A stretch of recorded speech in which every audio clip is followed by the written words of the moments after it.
वैभव नाईक आणि पत्नी स्नेहा नाईक यांना एसीबी नोटीस प्रकरणी दोघे रत्नागिरीच्या एसीबी कार्यालयामध्ये हजर झाले होते। संपत्ती चौकशीच्या अनुषंगाने विविध कागदपत्र त्यांनी सादर केलेली आहेत। एसीबीने चौकशीसाठी बोलवलं होतं। नोटीस त्यांना बजावण्यात आली होती। संपत्ती चौकशी संदर्भात त्यांना नोटीस बजावण्यात आली होती। त्यांनी संपूर्ण कागदपत्र एसीबी कार्यालयामध्ये सादर केलेत।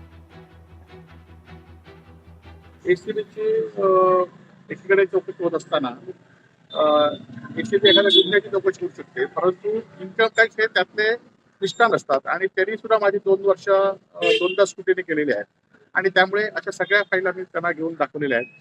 परंतु एखाद्याला चौकशीसाठी दबाव आणायचा किंवा त्रास द्यायचा असेल तर त्यांना आपण काय करू शकत नाही, परंतु त्यांना जे जे सहकार्य लागेल ते सहकार्य मी करणार आहे आणि मी आता त्यांच्याकडे हजर होऊन त्यांना जी माहिती दिली त्याच्याविषयी वेगळी काय माहिती असेल तर ती सुद्धा त्यांना देणार आहे।